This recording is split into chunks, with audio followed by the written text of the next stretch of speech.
really an honor for me to be here and have a chance to show you some of my father's work and just kind of reminisce a little bit about what it was like to grow up with him and from a kid's point of view, and also what's gone on more recently with the work. I know many of you knew him very well, so I have to be very careful and make sure I make any mistakes or I'll be corrected. But you know, this is certainly from my perspective, and probably less about his teaching than some of the work he was doing in the studio. I want to thank the Swope. It's really great that you're showcasing the work of a local artist. He really was of Terre Haute. He spent the greatest part of his working career here, even though he had the opportunity to exhibit all over the place, but he always loved this place. I think he liked certainly the community, the support that everyone gave, but also unlike New York or someplace like that, the ability to get away and kind of be in a quiet place and think his thoughts, which I think was a very important part of the work. And I thank Susan and Edward and the whole staff for putting this together. So my dad has a long history with the Swope, and the Swope always has been extremely supportive of him, even from the early days. One of the pieces you'll see in the show, I think it's called Construction Number 7, was actually purchased by the Swope very early. It was the first purchase prize from the kind of Wabash Valley exhibition, and there is the director of the Swope, Dr. Bilodeau at the time, with my dad over on the left-hand slide, and the piece that they had just purchased. And the slide on the right is a later show, I think in the 70s, from his Breakneck Hills series, some of the works he did after he finished doing his plexiglass work, again at the Swope. So there's a long tradition of the Swope working and supporting my dad. And here are just a couple catalogs. He had a fairly extensive show in the 70s and also covered by the local press. Next slide. So my father was born in Eddyville, Iowa, 1925, which is southeastern Iowa.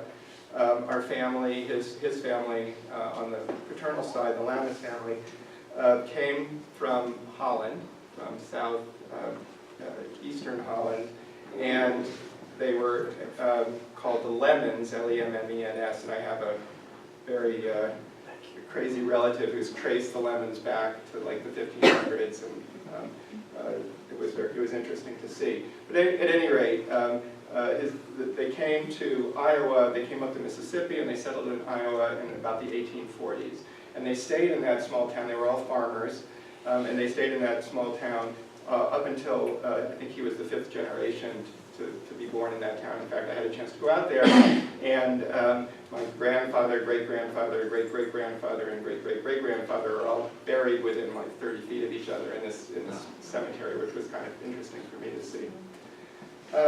When he was about 10 years old, he moved with his mother and grandparents out to Los Angeles. I think it was Depression days.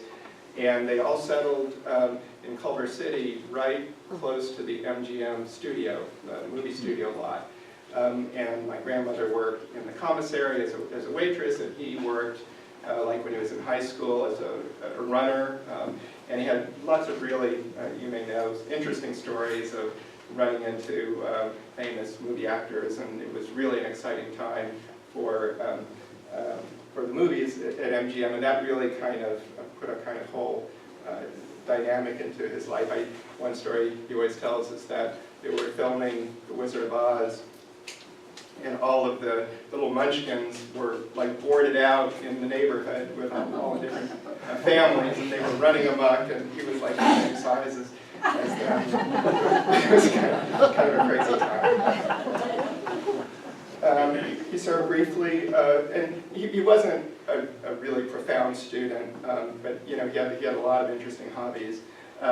and then he served briefly in World War II, and then in his early 20s he went out to a small university in New Mexico called New Mexico Highlands, and that is where he became interested in art and started studying art. So I'm going to basically break this down into three segments. He's probably best known for the plexiglass work that he did from 1962 through to 1978. I'm going to show you some of the work he did prior to that, and then I'm going to show you the plexiglass work, and then I'm going to show you some of the work that came after, because I think it all kind of knits together.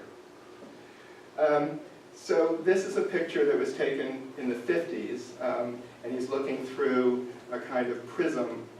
He always had an interest in light and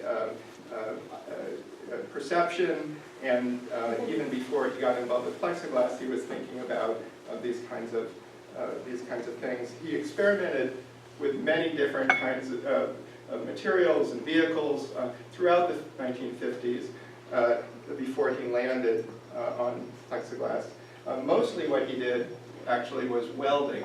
He was a welder. He did a lot of welded work.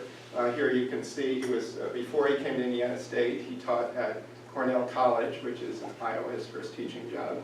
And here he is working as a welder. And there are a couple of his pieces that from that period. Both of them are based on I-beams. So you can see in the top he's making a kind of face out of an I-beam with the two eyes and the head, but the head is really an I-beam cut in section. And in the one below, which he called his homage to Mies van der Rohe, the architect, the body is an I-beam, and it's cut out in the center, and the neck is cut out, and then the arms and the legs are actually reinforcing steel that you put into buildings. So it's all building elements making a figure of an architect. And he always showed work from the early days, and he was always very interested in getting out and you know, getting the word out. I'm not sure the world was quite ready. I enjoyed this thing that was in, I think, the Indianapolis Star, Indiana Thing, an art exhibit, and it shows one of his welded works that was on display, and a guy looking at it kind of quizzically, and a kind of weird junk sculpture baffles unidentified viewer.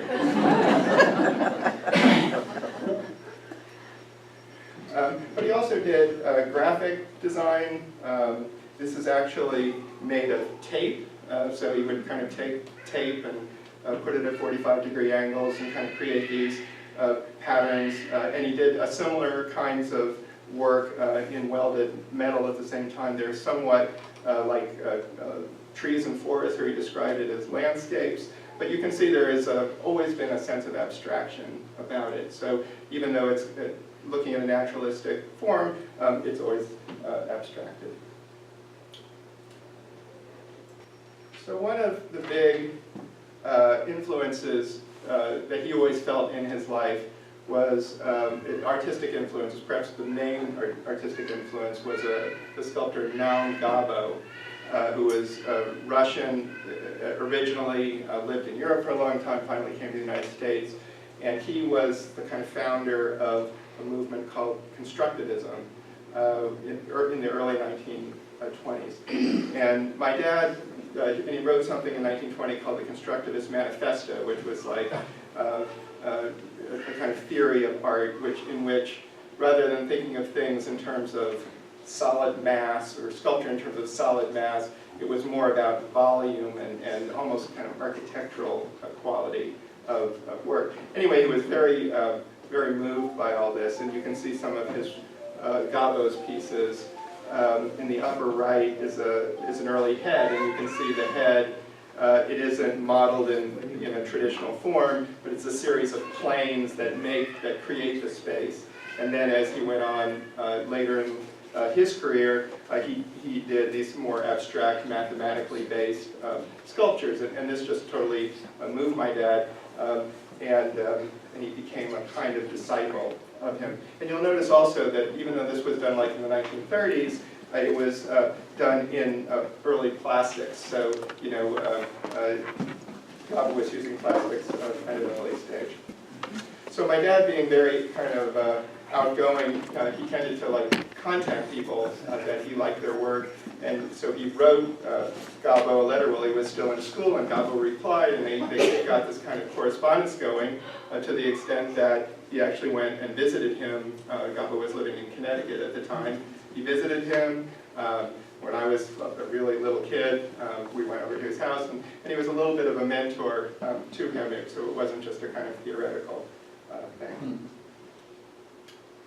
Here is a letter from Gabo, basically telling him what books he should read, and that he should, you know, go out to the bookstore. Here's where you can buy my book in New York City, or this one particular bookstore. So he was doing a little promotion at the same time. And here's some of the work that he did in the 1950s that is a little bit more of that abstract light and space art. He had a lot of prisms that were World War II surplus, and he really looked at light going through them. The one on the right is called bouquet. It's like a bouquet of flowers, but rather than being organic, they're abstracted prisms. And he used to even kind of have these rotating prisms and things that move, and he'd turn out all the lights in the room, and he'd watch the way the reflections went around the walls. So he got more and more interested in the kind of kinetics and abstraction. So I arrived on the scene about that time. Here I am with my dad. I think we're still in Iowa before we moved to Terre Haute. We came here in 1961. And here I am with my greatest masterwork so far, a portrait of our cat. I didn't really carry on in that great tradition. I'm embarrassed by the beret, but I thought I'd share it with you. Anyway. So anyway, we moved to Terre Haute in 1961, and we took a position at Indiana State.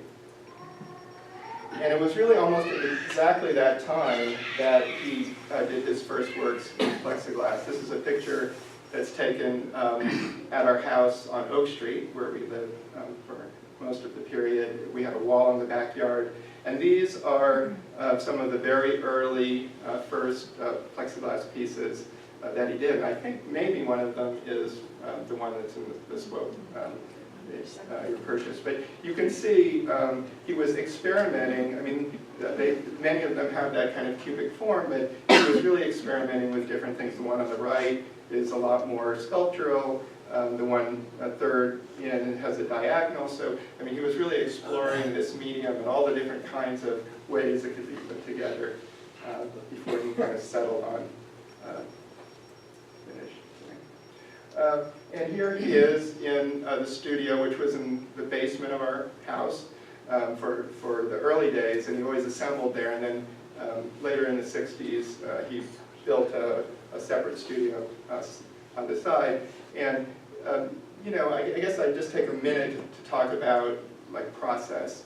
He, unlike many artists, worked alone. He didn't have assistants. He didn't have like a studio of people, and it was very time-consuming, very exacting work. The way he built the cubes is after cutting and polishing and figuring it all out, you know, he'd have to glue each one piece at a time from the inside out.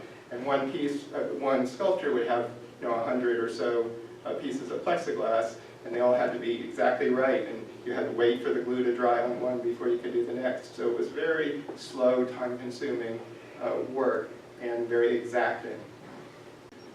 Here are just a couple examples, very early work. This is, and when he started in plexiglass, for some reason, and I think it was coming from the constructivism, he started numbering them. So the first one is number 1, then number 2, construction number 3, number 4, and only a very few of them have other titles besides that. And from 1962 to 1978, he did 230. So it's construction number 1 to construction number 230. And in the Swope show, you've got construction number 7, which is very early, and you also have construction number 208, which is very late. So you can kind of see the gamut. that for 15 years, he was basically doing one after another of these things. You know, in the years that he was most productive, he did one about every 2 weeks. So this is construction number 2, construction number 3. The one on the right, I don't know the whereabouts of the one on the left. The one on the right we have, and it's really, we have it in our apartment. It's really great. So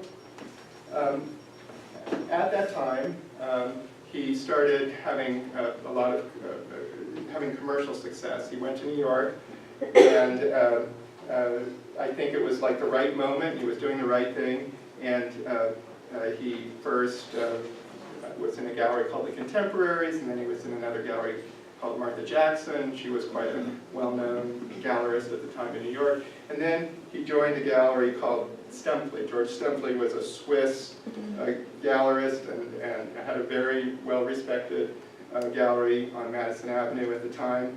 And it was really important because the gallery could put him in touch with dealers, and they also promoted the work. And so he had a very successful period of time throughout the 1960s. So these are just a couple images from catalogs from shows at the Stempley Gallery. The one on the left, I think, was his first show in 1965. What you're looking at is one of his pieces that's actually sitting on a ledge at the top of the RCA building, which is now the GE building in New York, because Robert Sarnoff, who was the head of RCA, was a collector of his work. So actually, he had bought the piece, and it was in his office, and he put it out on the porch, and that's Central Park in all of New York. So it was very glamorous. And then from a later show, you can see they did very nice, kind of glossy covers. They also advertised in like Art in America and Art News when he had shows. That's an example of it, Leroy Lamis at Stempley Gallery. And you know, one of his shows, I think in 1969, they arranged it so it was first at the gallery, but then it traveled to 4 different museums throughout the country. So it went to the Speed Museum in Kentucky, and then it went to Indianapolis, and then Des Moines, and then it ended up at the La Jolla Museum. So it was pretty exciting. I mean, it was traveling around from place to place. He also made friends and contact with a number of other artists who were working in the same style and same period. One of his good friends was the artist Richard Anaskevich. He's still alive. He was a student of Joseph Albers at Yale, and then he went on to be kind of a founder of what they call the op art movement. And they became good friends. They traded works with each other. I think three paintings for 3 sculptures, and so forth. And just as a sidebar, Richard's son, Adam Anaskevich, and I work together in New York now, so it's kind of gone on from 2 generations. Another important kind of contact and friend he made was an artist, a sculptor named George Rickey. You might, I mean, if you know his work, a lot of it is, they're in a lot of museums. There are these kind of blades that go back and forth by the wind. But he was a pretty well-known sculptor, but also he was a writer, and he wrote a book called Constructivism, in which he went out across both Europe, mostly Europe and the United States, and kind of talked about the history of constructivism, and was kind of a connector, and just, you know, he traded works with my dad as well. And then museums became interested in his work at that time. The piece on the left was purchased by the Whitney Museum in New York. It's a really kind of complicated work, the red, white, and blue one. It's one of the few that actually has a name that goes with it. It's called Ask Not. It was done for President Kennedy. It was after he was assassinated, and it was kind of a tribute to President Kennedy. The one on the right, interestingly, that's at the Brooklyn Museum in New York, and I was talking to someone who worked at the Brooklyn Museum, and I said, I think Brooklyn Museum has one of my dad's pieces, and she said, oh, okay. And so she went back, and they found it, and they brought it out, They cleaned it all up and they rephotographed it and everything. So it's really nice to see that sometimes things are sitting, back in the storage for a while. But when people see it, it's like, wow, this is really interesting. I didn't know this was here. That's kind of what we're doing now. I'm not going to show you everything, but this is another piece. This is the Albright Knox Gallery. It's in Buffalo, New York. It's a kind of well-known gallery for art from like the 60s and 70s. There's a guy, Seymour Knox, who was a big collector and gave a lot of work to the Albright Knox. That's a sculpture by David Smith, very well-known sculptor on the right. And this is taken from a postcard that they put out. And there's my dad's piece, kind of in front. You've probably heard of the Whitney Biennial. So back in the 60s, they had what they called Whitney Annuals. So every year they would do a show which was like gathering together all the kind of latest and greatest work from around the country. And they would alternate. So one year it would be sculpture, and next year it would be painting, and then back to sculpture, painting, sculpture, painting. And what it was mostly was a lot of the New York galleries kind of got together and loaned to the Whitney the work that they thought was particularly interesting at the time. So the Stempley Gallery loaned work. My dad was in 3 of the Whitney Annuals from 1964, 66, and 68. There's a big column that was, I think, in the 1966 one. Nowadays, it's more like they get outside curators who come in and do it, but it was a little different at that time. And then perhaps the most well-known show that he participated in, and one that, like, if you go out to someone today and you say, oh, he was in the Responsive Eye show at the Museum of Modern Art, they go like, oh, great. Was this show in 1965, and it was, at the time, the most popular show in the history of the Museum of Modern Art. And it was, as you can see, a lot of what they call op art, optical effects, and so forth. And hopefully this is going to work. We have a little video about the show that was done by Mike Wallace at the time.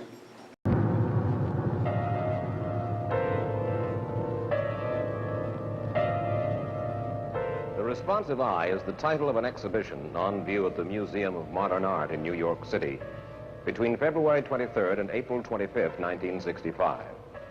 Who owns the Responsive Eye? You do.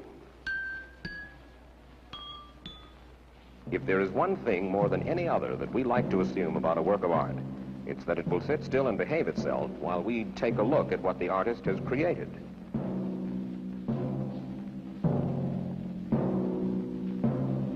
But now a whole movement in modern art has come into a focus that will not stay in focus, that responds to every minute change in the way you look at it, that hops around in varying dimensions, that variously puzzles, annoys, or confounds.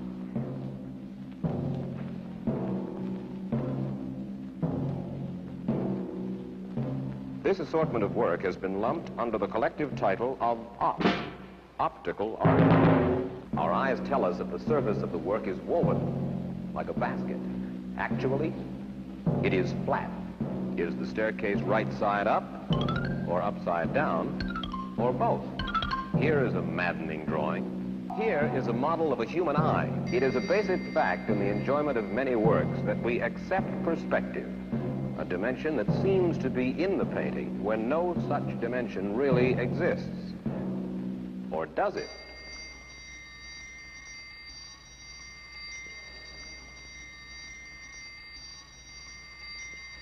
So anyway, he was in that show, not shown in that particular thing, and I'm not sure his work was optical in that sense, but it was, obviously it was a really fun time to be an artist in New York and be part of that whole milieu. So also, his work was shown in this. I found this was interesting, along with Frank Stella and Robert Morris. This was a magazine that was put out by the U.S. Information Agency in Russian to Russia as a kind of propaganda vehicle to show the Russians what America was doing or what American art was, to kind of show them how progressive we were. And this is actually from Playboy magazine, but plastic was like a really, became very kind of popular in the pop culture. So you can see my father's sculpture in the upper left there, along with lots of other plastic things, including a clear plastic dress on the model. And in a certain way, it was kind of the death of the movement because it lost its seriousness because of all the kind of pop culture association. So it kind of came quickly and then it went away. But plastic certainly had its moment. You probably remember Dustin Hoffman, plastics, my boy, plastics. So, you know, because he was both teaching at ISU and having some success in sales, it really gave our family a great opportunity to travel. He took a sabbatical leave, but also took a leave of absence for a year from college. We lived for quite a period of time over in Europe and in Portugal and in London, and traveled around. This is my dad, my mom, me on the right, and my younger brother Jonas in the backpack. We were over in Europe for like 6 months, and here we are at the Parthenon. So it was really, because of the art that he was doing, it really allowed us that kind of freedom.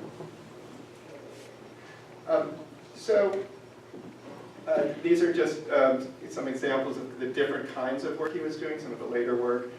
This is interesting because there are two kind of versions of the same thing with different colors, and they're flipped sides of each other. One has an opaque top, and one has an opaque bottom and a clear top.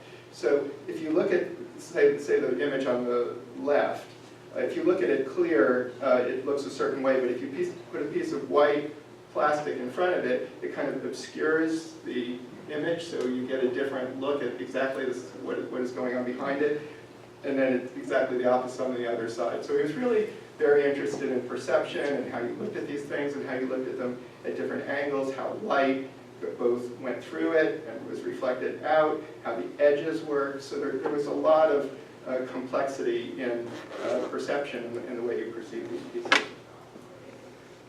He also experimented with things that weren't transparent, that were more opaque, more architectural, larger scale, almost like furniture.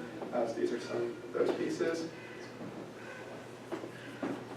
And then finally, he kind of experimented with, rather than just having everything at right angles, what happens if you kind of offset it, and as you go out, it tends to twist around.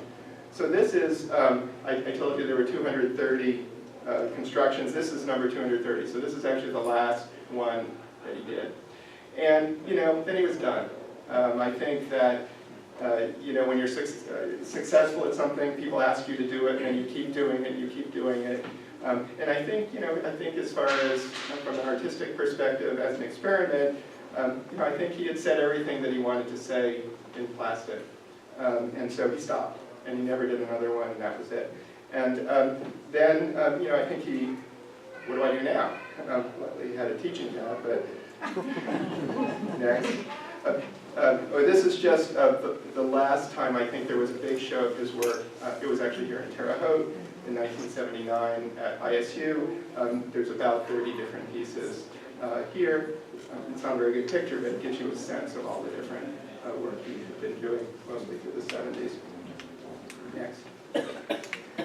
So then he went through a period of time, I think that the piece with the two rocks in the show, you know, it was a period of experimentation. He went back to some of the metal work that he had done in the 50s. He tried to do things at large scale. One of the things he always complained about was plastic is so small, I wanted something much bigger, so he made these large pieces. But I don't think he really ever committed that much. It was a little bit of a break from all those years of painstaking work with plastics. Next. Until in about 1982, he brought home an early IBM PC computer, which had been launched, you know, the original PC. And it was just, you know, in the house, and he saw some of the kind of possibilities of graphics, maybe from their the materials that came with the computer, and he got totally hooked on it. And he was like, this is great. And he taught him, you could actually program the computer using the basic computer language, and it would draw lines, it would draw colors, and what he loved about it was kinetic. So if you look at the thing that's going on, it kind of warps from one thing to another through time, whereas a sculpture just kind of sits there and you can look around it. This was actually like a movie, like when he was at FGM.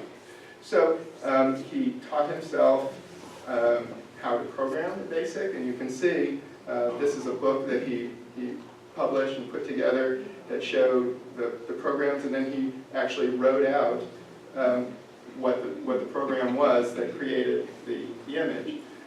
This is Lamis Cube's program, and he did this there. I mean, you may know by now, he's pretty obsessive about things. So he did this over and over a period of about 15 years and created literally hundreds of these computer programs. And here's examples. So they run on the computer, and he painted computers and things, but then he also took pictures of them and bought a big printer and printed them out as prints. He bought a giant video like this, and he kind of put them up on the walls of his apartment. And he really, that's kind of what he did from 1980 until the end of his life. He was really explored this in great detail. And the picture on the right is of his apartment. His last apartment in Terre Haute was actually across the street on Wabash Avenue, and this is taken, you can see the computer running, but you can also see a lot of the different prints that he framed and put up on the walls. Next. So he died in 2010, and I thought I would just show you some of what's been going on lately with his work. I think that when he set the cubes aside, when he set the plastic aside, he didn't try to kind of promote it. And, I would say the art world maybe had forgotten a little bit about what happened and what was going on. And one of the things my brother and I are trying to do with help of the gallery and the number of people is just to try to kind of reintroduce him to the broader public. So the first people who actually got really excited about it were not really the art world, but the design community, like interior designers and things like that, because they saw it as mid-century modern, and anything mid-century modern is hot, whether it's furniture or anything else. So there were a number of different kind of stores and design agencies and so forth who, got very interested in this, and to the extent that there was one gallery who showed his work, a kind of design gallery, and they put it on the cover of the Winter Antique Show, which is a kind of fancy antique show in New York. I thought it was funny because most of what's at the Winter Antique Show is antiques, but this, I guess, is considered antique because it's 50 years old. And so they wanted to have something that you can see his work on the upper top as a kind of antique, but yet modern. And then Interior Design Magazine, which is kind of the main magazine for the interior design community. The editor of that magazine, Cindy Allen, became a really big fan of his work and really loved it. And so she did this nice editorial article in the magazine, several pages long, which talked about him and showed examples of the work, and again, getting the word out to the broader community. Next. And then we connected with a gallery on Fifth Avenue called D. Wigmore, who kind of, part of what they do is work with artists who are in estates, and help to promote the art. And there was a show in 2012 where my dad's work was together with two other artists, Julian Stanzak, pretty well-known painter, and Lon Levinson, whose work is there. And they all kind of were working in the same period and doing similar kinds of things. And it made a nice grouping. It got a lot of publicity. It was called New Materials, New Approaches. Next. here's the opening. They did a nice catalog for it. That lower right is my son trying to look very grown up and serious at this gallery opening, although he didn't know what was going on actually. But anyway, it was nice, and it was nice to kind of harken back to kind of the early days when there was a lot of gallery shows, and it was a successful show. Next. And then over the last few years, there's been a kind of ongoing interest, and a lot of museum shows have picked it up. I'm not showing, but Dartmouth had a show that had his work, and Albright Knox had a show. And this particular one is at the Neuberger Museum in Purchase, New York, which is north of New York. Roy Neuberger was a major collector in the 50s and 60s, actually. He was like the first person to buy a Jackson Pollock, and he bought it for $700 because Jackson Pollock needed money. To give you an idea about it, Mark Rothko, but he also collected, was an early collector of my father's work. And you remember George Rickey. George Rickey donated a lot of his collection, including my father's work, to this museum. So anyway, there was a show about plastics last summer, and they featured 3 of his pieces, and the curator got really excited about it and wants to do more with it, and that's really great. Next. And currently, if you go to New York for the next month or so, one of his works is on a view at the Museo del Barrio in a show called The Elusive Eye. It's work from that period with a concentration on actually not American artists, but Latin American artists. So he's in with a bunch of people who are doing similar kinds of things in different parts of the world and reconnecting with that. Okay. So that's basically it. If you're interested, we have created a website if you want to kind of learn more or see what else is going on. We try to keep up with what's going on. www.leroylamis.org. And we would love to hear your stories. We would actually love to track down a lot of the pieces. I think of the 230 pieces he did, maybe 25 are destroyed or something for one reason or another. But we probably know where about half of them are.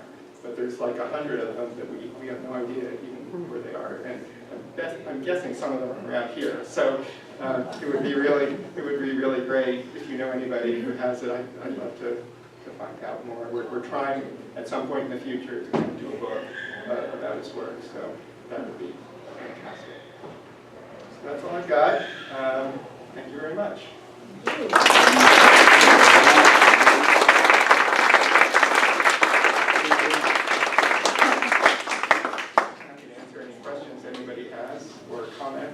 I have a question. Things I got wrong? Yeah. What's the number of the sculpture that's currently in that show in New York right now? The one that was red on the top and the bottom? I think it's 108. I wouldn't swear to it. It's kind of in the middle of his. Okay. Yeah. We actually sold it. It was one that we had when he died, and it was bought by this collector in Buenos Aires who is a total obsession for this kind of work, and he's built a museum in Buenos Aires just for this kind of stuff. So, and he's showing it in New York as well. That's I have a question. Yeah. What does that really represent? What does it really like DNA, or what is it? What does it represent? You mean the sculpture? Yeah. What's it about? Yeah. Yeah. Well, so I guess it's about itself, number one. I think that one of the things that he would say was, it's not trying to be, it's not narrative, it's not figurative. It's about perception, it's about the materials that are used, it's about the way you look at it, what you see when you look at it. It's about pure visual stimulation and interaction. And I think, so. It's not like fingerprint, 007. Right. I think you can lay on any meaning you want to, but I don't think, he talked at different, he's not a big talker, number one. He was more of a doer than a talker. But, you know, I think it was just like he did what he thought was beautiful. It was and what he art. liked. Reflected on art. I mean, Yeah. And I think probably, you know, without editorializing too much, I think, you know, it's a little different today than at that time. I think today a lot of art is political and a lot of it's about, you know, different things, but, and perhaps less visual. I mean, this was really meant to be visual and not political. Maybe, you know, you can overlay a political message on top of it, but in fact it was really about perception and, you know, using your eyes to kind of see different possibilities. Questions? Alex, you grew up here in Terre Haute. Tell us a little bit about that, growing up with your father and mother here and going to school, and how all of that influenced you. Well, so I grew up, I went to Thornton and then Crawford and Woodrow Wilson and then South. And I had a very kind of normal Terre Haute childhood. And, you know, I knew that, I mean, we lived in a house with a flat roof, which was different than almost everybody else's house. And it had glass block, and we had furniture that was modern Bertoia furniture, you know, or Saarinen and all this, you know, modern furniture. But other than that, I mean, I knew that was a little different than what everybody else had.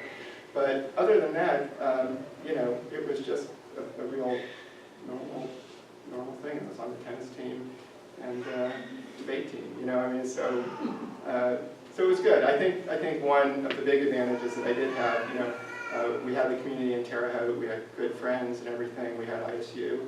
But I did also have that opportunity to travel and live other places as well, so it gave me a slightly different perspective. And I left after high school to go to Boston, and you know, that was just different. But I feel very connected, you know, to the Midwest. My wife Holly Horn is also from Terre Haute, and we were in the orchestra together, and then we both ended up in New York and reconnected there. So a little bit of the Midwest.